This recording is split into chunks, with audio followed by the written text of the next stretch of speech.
HarlemGlobetrotters.com. 98.7 WFGR. I've been teasing Dave all morning that we had a surprise for him, and it just kind of worked out at the last minute last night. They said, hey, they're bringing the Harlem Globetrotters through. Do you want to have them on? And I'm like, duh. That is why do you cool. even ask if I want to have the Harlem Globetrotters? No, we don't want the Globetrotters. In fact, keep the Boston Celtics at home, too. Really? We've got Buckets Blakes over here. Welcome to town, Buckets. Oh, thanks for having me. Thanks for having me. Good to see you, man. I feel like a kid again. Yeah, this is awesome. I mean that. I walked in, and these guys they just start laughing and smiling. That's what we love, baby. Yeah. That is so cool. So the Harlem Globetrotters are going to be at Van Andel Arena on Sunday. Yes, it's at 2 p.m.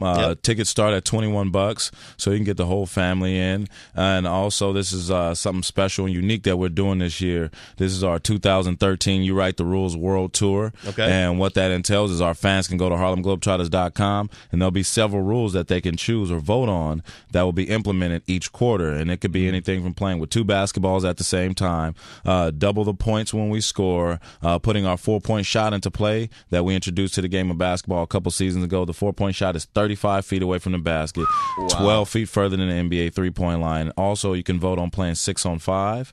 Or since it's cold up here, you can vote on the penalty box. Oh, you noticed? If there's too many antics on the court, the referee can throw us in the penalty box. You happen to notice it was cold, huh? Yeah.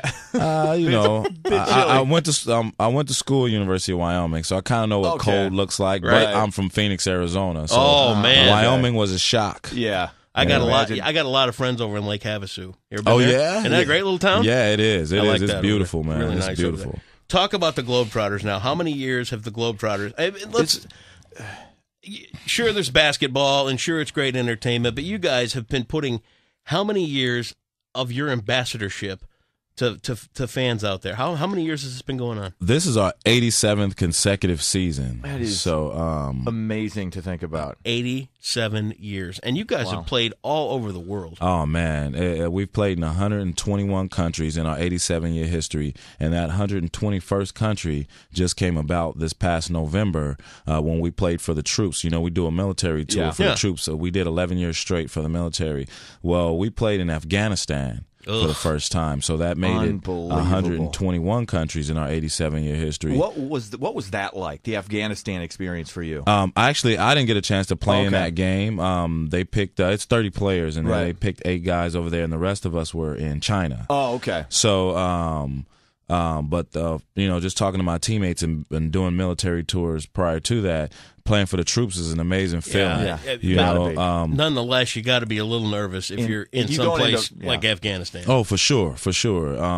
But my teammates said, the troops had a wonderful time because they took their mind off their duties for at least 2 hours that night, and those guys and women are so used to protecting our freedoms, and being away from home that we're bringing them a piece of home with the red, white, and blue uniforms, the red, white, and blue basketball, and then you get to sit down, from experience doing the military tours for the troops, you get to sit down and eat with them and share stories with them about their travels and some of the missions that they've been on. And it's tough to hear. Yeah, it is. It really is. It's not comfortable. It's definitely, it helps you, develop as a human being as well.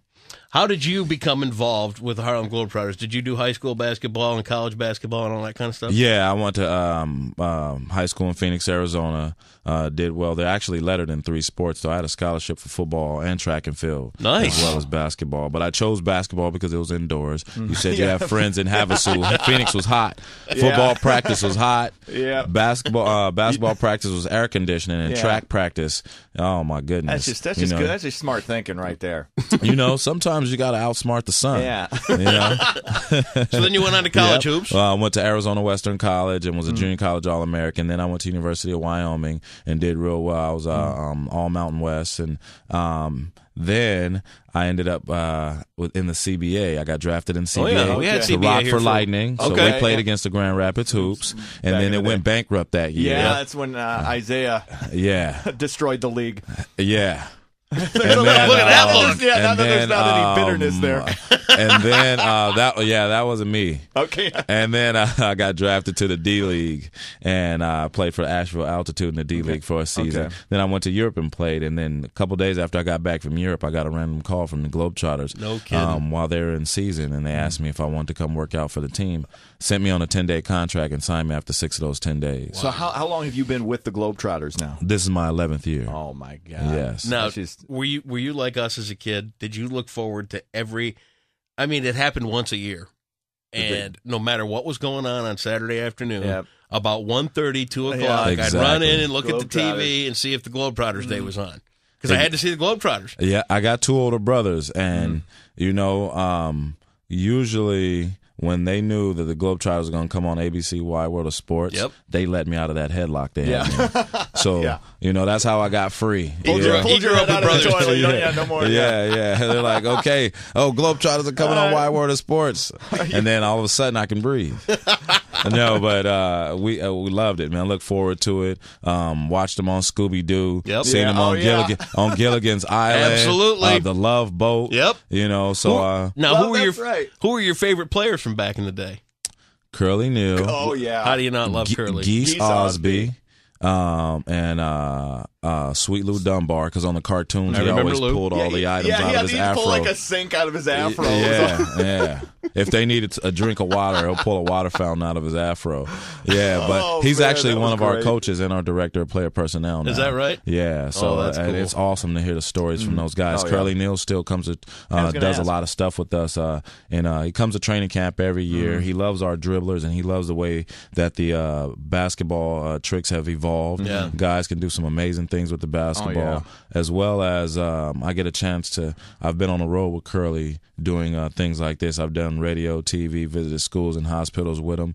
I mean, he still lights up a room when he walks in. He doesn't have to say 2 words, and then all of a sudden, he's like the Pied Piper. When we're leaving, the whole studio's following, the whole radio station's following us outside to the car. It's pretty cool to be around Curly in that manner. Mike, go ahead. I have a quick question. When it comes to recruiting another Globetrotter, another prospective teammate, does the organization look at as much at personality as it does basketball talent? Because you guys are performers first and foremost. So does that kind of out somebody's personality sometimes kind of outweigh their skill set?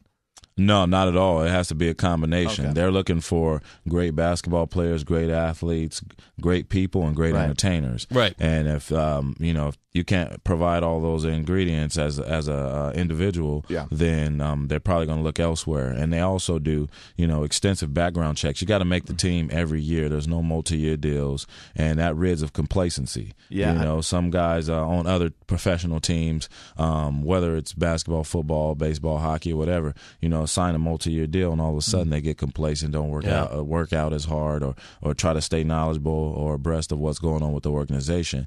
Well, the Globetrotters, you got to stay on your P's and Q's every year. Yep. I got to tell you, you're my 3rd Globetrotter that I've had an interaction with. I've met Geese. I met Meadowlark. Cool. And now you, Buckets. And oh man, I'm up there every with Geese and time Meadowlark. it's just it's unbelievable. You just go right back to feeling like you're 8, 10 years old again. and what's great about this is that you guys do so many cities and so many. I mean, I was talking to my wife, Cindy, last night. She told me at one point that the Globetrotters played in a little town up north called Walkerville. Yep.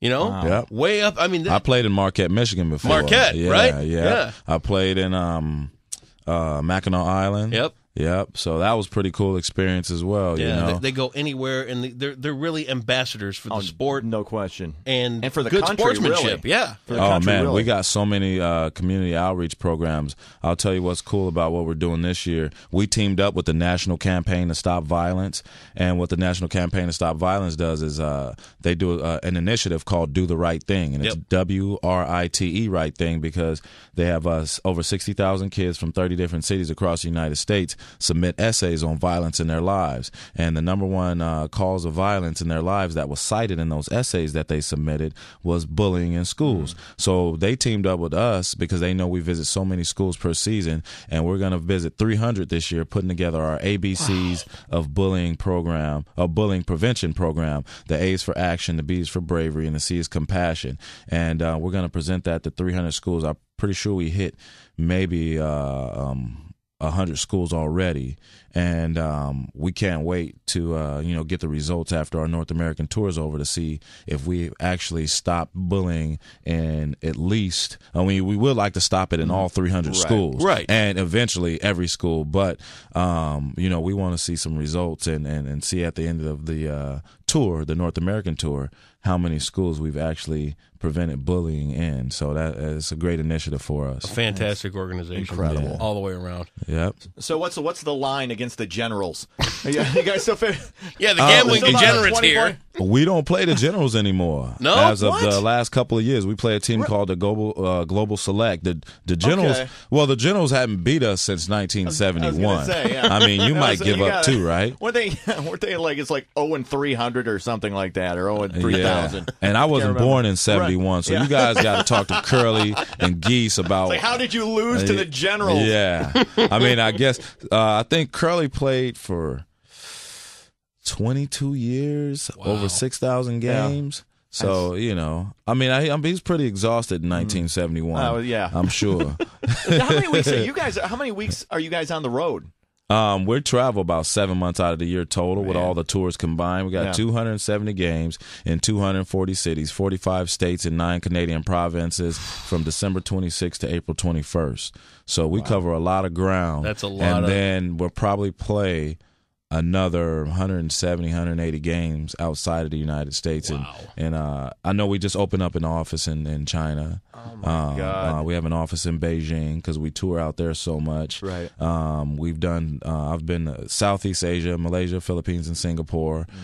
This summer we played in Abu Dhabi, Dubai, and Oman. I'll bet you that was nice. Yeah. What's Abu Dhabi like? Is it nice? It's nice. Dubai is beautiful as well. We played at the Dubai Tennis Stadium outdoors. Yep. It was hot, but it was well worth it. We had a sold out crowd.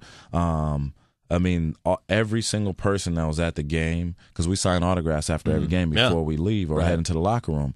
Every single person at the game came down to get an autograph. Nobody left right after. That's awesome. And, I thought that was amazing, and I didn't expect that over there in that area. And we do our European tour. We've been to Africa several times, and I told you, I already mentioned that we do 11 years straight. We've toured for the military all over the world. So you guys do a great job.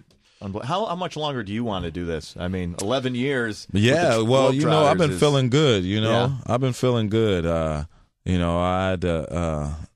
Every year I told you we have to make the team. Right, exactly. So, I make sure I stay on my P's and Q's, whether it's physically and cognitively, I try to stay abreast of what's going on with the organization. But, as far as the physical skills go, I tested out on a few rookies here and there on the team. Toss them a ball, play them one-on-one. I kind of do the same thing around here. You can say, I'm kind of the pinnacle. That right there is a finely tuned athlete. Yeah. it's like me bragging about the 13 points I scored my varsity career. That was 13 was the high, huh? Dude, you know 13 what? Total. 13 total points. Oh, because on one station we were talking 11, about trophies and how many trophies someone had, but 13 total. 13 total points. I mean, that District could be a trophy in itself. Yes. You'd be happy to know that when I played 8th grade basketball in the West Michigan Catholic Schools League. That's where the creme de la creme of talent is. Did you have to play in uniforms? I took one shot because I was always afraid I'd miss. And you missed. I did. I braked it. Well. So your percentages? 0. If you would have made it, you'd have been 100%. I know it, right? But I blew it. But now you're the man around here. That's right. You know? But you picked that up that fast. Turned into that skid and you straightened yourself up. Well, don't miss the game. It's coming up Sunday at Van Andel Arena. Tickets start at what, $21 you said? $21, yeah. And you know what? If Great you're out deal. there and you're our age and you saw these guys over the years on the wide world of sports. And your kids are going to love it. Take your kids. All ages type of deal. It's a great show. You get a can't chance to miss meet this. us after the game. You never know who we're going to pull out onto the basketball court, Right. Which makes it even more fun. And we do a great job of actually, when we pick people to come out on the basketball court, and it's so random sometimes, and it always seems like we pick the perfect person every game, and we'll pick a little kid and then he'll start dancing like one of my teammates. One of my teammates does backflips, and one kid tried to do a backflip, and Big Easy actually caught him. It's like, hey, but like we didn't sign any medical waivers, little fella, so you just go along back to your seat. No backflips. Just let Bull handle that. Yeah, but it's pretty cool. We always pick some great little kids. Well, this was a thrill for This was both great, of us. wasn't it? Yeah, I can't thank you enough for coming in, man. Buckets Blakes from the Harlem Globetrotters. They are going to be at the Van Andel Arena Sunday at 2. We do have some tickets to give away. We'll give those away in just a few minutes right here. 98.7 WFGR.